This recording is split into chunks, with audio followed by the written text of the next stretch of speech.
I'm Kim, and I'm here with Juji, Taris, Lee, and Shira. We are 5 friends, speakers, and professionals from different cultures, backgrounds, and age groups coming together to offer healing and inspiration. We are continuing our conversation about money. Money is such an important aspect of life, but in the grand scheme of things, it's our mindset that matters most. We left off talking about our definitions of money, and clearly we all have different points of view. Okay, so who's going to go there? I guess I will. Since I struck up such a big, huge, I don't know if I struck a nerve or what the heck I struck from my email last night, but I mean, my viewpoints on money is so super different than all of yours and so many other people, but my belief is you buy what you need, you get what you could afford, and there's a difference with that, right? You work for what you feel you're worth. Okay, I think that's really important. Be sure to save for, God forbid, something catastrophic happens in your life. And make sure to take care of yourself and do not depend on anybody else, and just walk through the world without being entitled. Those are all my you 30 years ago when I needed that information. Jeez. Yeah. I mean, that's it. Like, it's just in my head, it's that simple. But was it always that simple to you? Like when you were younger, or is this more of like as you got older, you started to realize this? Oh, yeah, kind of, because I grew up with the thought process of, if you want something, work for it. If you need it, get it. If you can't afford it, don't buy it. You know, was I almost in bankruptcy at one point of my life? Yeah, because I decided to start a business with $500 in my pocket, you know, and that probably wasn't thought out that well. Like, you have no idea how much a business costs to start it. So, you know, was I really stressed? Yeah, but if I lived by what I say, right? If you can't afford it, don't get it. Like, I would have probably been okay. But I mean, I got myself out of it, whatever, thank God. But I also just picked up another job, right? So I worked 2 more jobs so that I could get myself out of bankruptcy or not go into bankruptcy. So you, I mean, I've always followed these little rules in my head. Right, but you felt the sting of, can't go there, you know, like not going down the path that you were just laying out. Like, you felt that stress, that holy shit. Oh my God, yeah, totally. I mean, yeah, waking up in the morning, being like, oh my God, I have no money, what am I gonna do? And like, you realize the feelings that are coming up for you. And, you know, with me, I guess I'm a little hard on myself, and I'm like, fucking get another job, Taris, then. Like, if you want nice things, I mean, listen, I like nice things, right?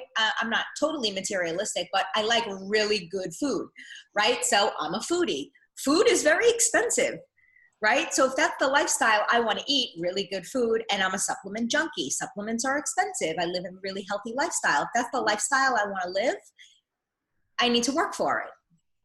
Yep. Or just work for a supplement company. Oh my God, I kind of do. Holy cow. Well, I think that you brought up something really great, Taris, because you said, if you want something, work for it. I think that was always instilled in all of us. And I think it wasn't until I owned a business, like you just said, that I realized, or what happened was, I was working my butt off. Like, I started a business. I didn't realize how much work it was going to be. Again, if I had known, I probably wouldn't have done it, but I'm glad I did, because I didn't take a single day off for like 3 years. I was so burnt out. I was an unrecognizable human, and I had nothing to show for it. Okay, so stop. Can I stop you? So why did you have nothing to show for it? Did you overspend? Did you not value yourself with money? Did you not pay yourself enough? Did you? Oh, I never paid myself when I had a business. Okay, so that right there is like a big, huge issue or problem, right? You're working your ass off and you're not making any money. Right. And But so, you have this dream. well, the idea in that moment was I have to sacrifice and I have to work hard and I have to wait until I could. And I realized that, first of all, that is really unsatisfying because I was paying people to work for me and I wasn't paying myself. That's like the number one no-no of owning your own business, because you get very bitter after a while that Unsustainable. it's unsustainable. And the biggest takeaway that I have from that time is that money is energy. Yep. Money is energy, and the energy that I was putting out and not getting back was so out of whack that it was completely unacceptable, and I had to walk away from it. Because you know what? Some people can start a business and work really hard and accept the fact that they're not going to be making as much as they could in a salaried job, or none at all for a short period of time. But 3.5 years in and nothing to show for it is not, your business isn't working. Yeah. I kept telling myself that if I could just hold out a little bit longer, that I would end up getting that energy back somehow. Right. It's also known in the business world, for a lot of retail, I think especially, is that it's typically takes about 2 years to break even. It's not the same for every business, obviously, but yeah, 3.5 years is a long time to be in there not paying yourself or not being able to afford to pay yourself. But I think more importantly than not getting the money or claiming bankruptcy is that you came out learning other huge lessons, you know, in your life. And now you have a different, you know, probably perspective on the money. Absolutely. And on that hard work and, you know. I would love to hear your perspective on money, Juji. I actually, with that, you could just answer really quickly. How did you pay your bills if you weren't making money or taking money?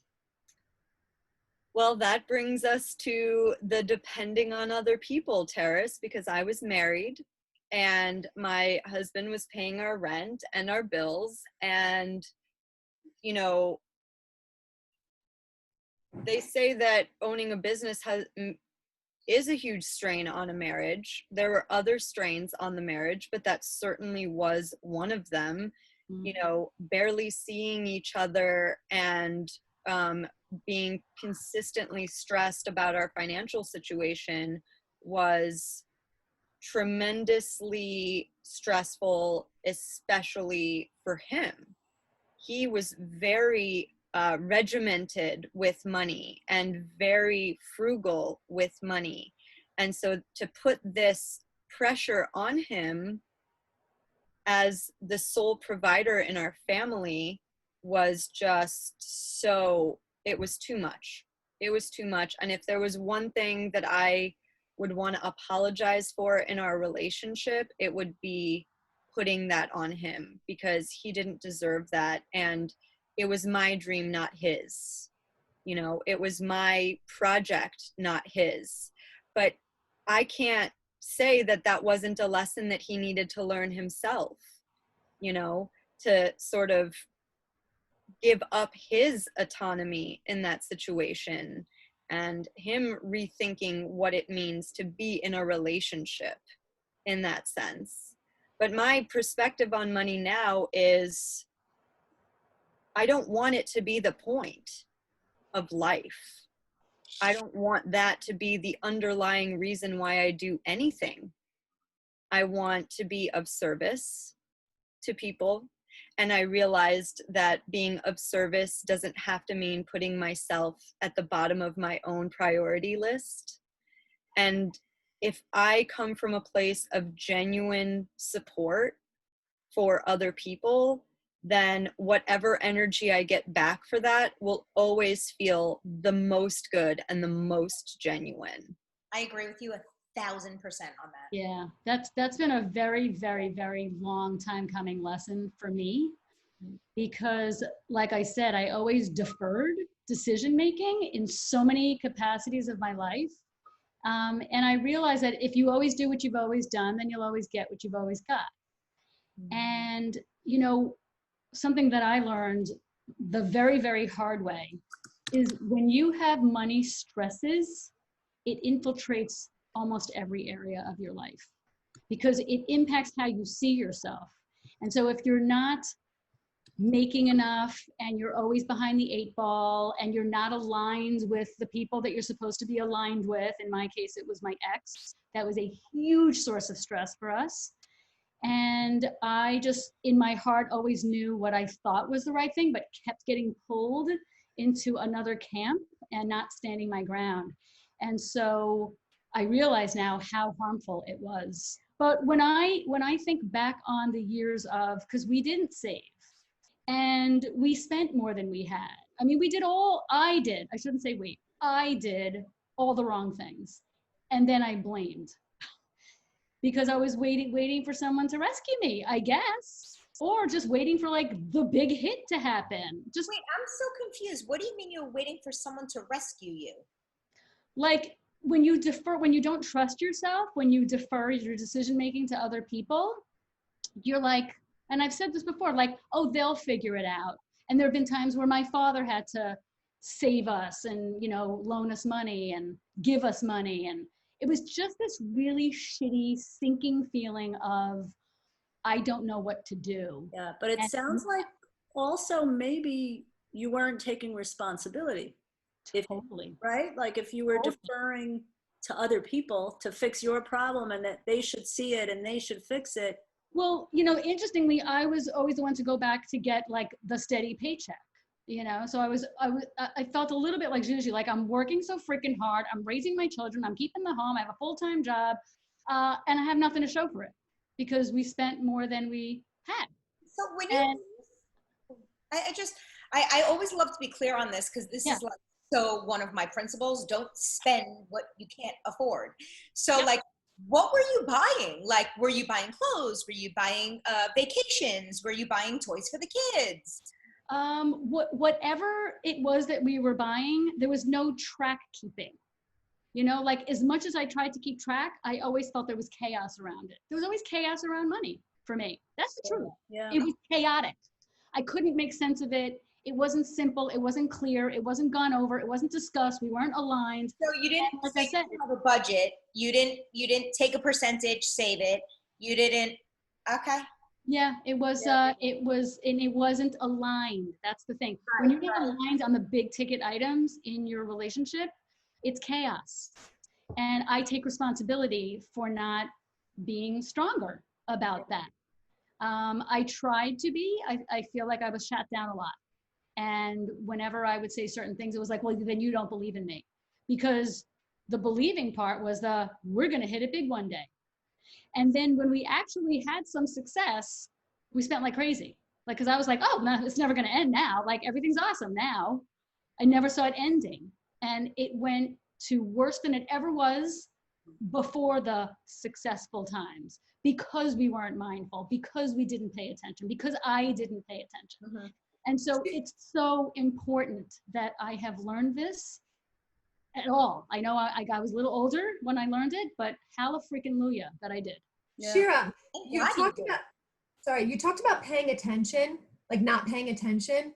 And I want to ask you, why didn't you pay attention? Like what was the root underneath that? The root of not paying attention was I don't really know what I'm doing when it comes to money. I think that seed was planted kind of early on. I remember having a paper route when I was 12 years old. I was in 6th grade. It was my first job. I was delivering newspapers to the neighborhood.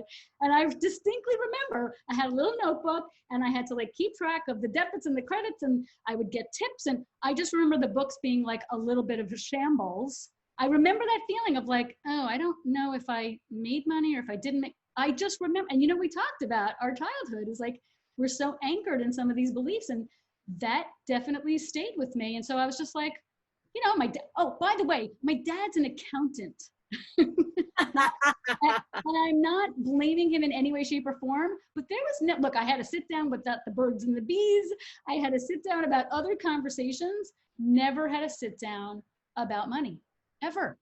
So, you know, and I think that's part of a problem with our societies. We don't have a sit down and an education about money. And we're all kind of left to our own devices, and it's dangerous. Yeah, but I just want to add to that, that I grew up in a house with a mother who was constantly, every word out of her mouth about money was save, don't spend above your means. You know, you got to put money away for your future. I mean, every word out of her mouth was that. And half the time I did not listen to it. You But know, you and also had another parent who was telling you and showing you something else. yes, absolutely. And I think that, you know, Taris, when I think of your mom teaching you, you got to work hard for money, you got to work hard for money. You know, I know your dad died when you were young, so you didn't have this like other. I want to be clear. My mom never told me I needed to work hard for money. That's something that I connected myself. Like, that's just something I saw, and it resonated with me at a young age, and that was just the belief system that I built all on my own. Right. Yeah. Well, sometimes actions are more important than words. Yeah. And I think for me, differently than you, Taris, also, I built my own thoughts and beliefs, and I had my own perspectives about money. No one actually sat me down and taught me. But there were so many times that in my life that I saw my parents also go through a big loss, big economy drop, and then a big incline. So we've had like this roller coaster ride with money, and I've observed, and I made my own, you know, and through my own experiences is what my perspective of money became. And Has it changed over time? Has it changed over time, Lee? It has a little bit. So it's always been kind of neutral, and yeah, I've been in debt. I've been, you know, good, you know, but I want to just also mention, Shira, that I totally relate to money impacting a relationship, and with my marriage too, because my ex-husband and I both had very different perspectives on money. He came from a place of scarcity. Also, his parents were Holocaust survivors, and it was just, you know, and whether we were, you know, comfortable financially at the time or not, it's still the same thought process. It doesn't matter. When you're frugal, and it's these things that, you know, that shape you into how you feel about money. So very different perspective. I think there's such a balance too between being frugal and being an overspender. Like there's just a balance, and I think it's about finding that balance of what works for us, depending on obviously what's of value to us. Like I feel like, you know, I'm 44 years old, and only in this past year have I realized that what's really important to me is feeling safe, secure, and stable, and just knowing that there's a part of my life that I want, which is traveling with my husband. You know, we're not having children. Him and I love travel. It's our baby. Like being able to do that, being in a position to do that, but also also not working a job that you hate and dreading going to work every day and feeling miserable. And, you know, Taris, you mentioned earlier, like you have all these jobs, you have like 3 jobs, and you are passionate about every single one, or at least you are passionate about some, and the others are just fun, you know. And I think someone else, I don't know if it was you, Shira, or Juji, somebody was like, do you know how rare that is? That people get up and go to work and aren't unhappy in their job, or it's not fulfilling or satisfying in some way. You know, so when I think of money, I just want to do what I enjoy doing. And, you know, you guys know right now I've built this business I work in TV and film, and I have clients, and I'm doing accounting for them and handling, you know, moving around millions of dollars. You know, do I love it? No. Do I like it? Yeah, I do like it actually. And do I love the people I work with? Yeah. Is it exciting in some aspect? Yeah, I love working on projects that I care about. But I have this whole other passionate part of me as a speaker, you know, as a motivational speaker, as a teacher, as a business owner, you know, and even what we're doing with this show, like, I don't know where all that's going, but would I love to make money off of it? Yeah. But I think as long as I'm happy with what I'm spending my time on each day, and I'm not like just feeling nothing but resentment and misery, and also just knowing that I want to feel safe and I want to feel secure, you know, because this has been my journey with two different parents, one a spender, one a saver. This has been my journey with money. I've either been in debt or I've had so much money saved in my bank account that I felt so empowered. I'm either giving my power away or I'm taking my power back. And that's been my entire relationship with money. And I'm happy to report that I'm, after owning my own business, Juji, I relate to everything you were saying earlier because I've been working my butt off for 2 entire years. And to be able to admit out loud that my business wasn't sustainable and I was not paying myself, I just couldn't. There wasn't enough money coming in.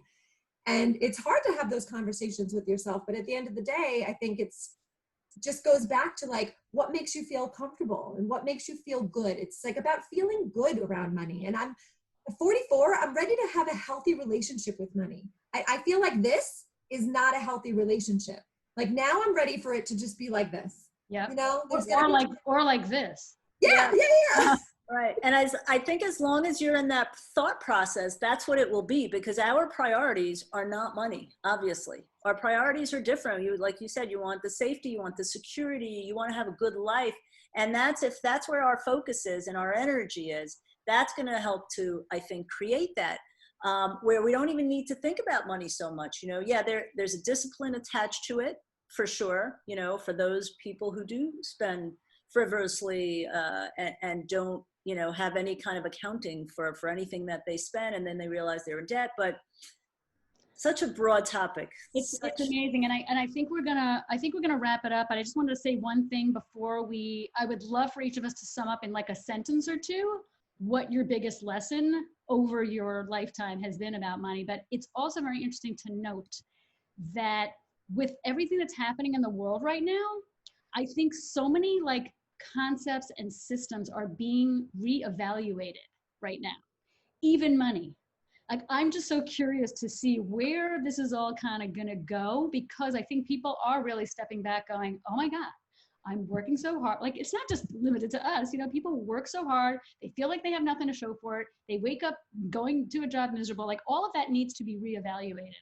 So I just would love to hear from each of you, like 1 to 2 sentences about your biggest money lesson. Well, I love money and I hate money. I love it and hate it. I feel like it can enrich your life. Obviously, I mean, listen, it can change somebody's life. It can make you a lot more comfortable and all of those good things that we think of money. And but it can also destroy. It can destroy relationships.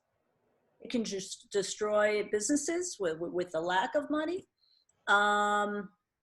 I really don't place a lot of importance on it in my life these days. I need it. It's essential. It's definitely an essential part of life, but I don't give it too much thought. Okay, sounds like you trust that. I'm trusting the process. Excellent. I trust I will have as much as I need always. Exactly. Kim, what were you going to say? I think you were going to say something. I have 2 things that I've learned about money. One is we all say all the time, talking is medicine. And I think what really helped me this year learn how to have a good relationship with money, or at least start to, is by talking about it to someone you trust. Because I've had so many conversations and tears with someone very, very close to me, a few people very close to me, and just having those people there have helped me take my power back with money. But I think to have an open and honest, raw conversation around money is really super important. And then the other thing we all talk about this too, is just when you're doing something that brings you joy, the money just naturally follows. I agree. Juge, what's your pearl of wisdom? Oh gosh. Money doesn't equal happiness. That was a big one. And for a lot of people, money is security. But the thing that I'm starting to accept in my life is that I can feel secure no matter how much money is in the bank. And man, is that a tough lesson. It is especially for me, that's a very tough lesson. But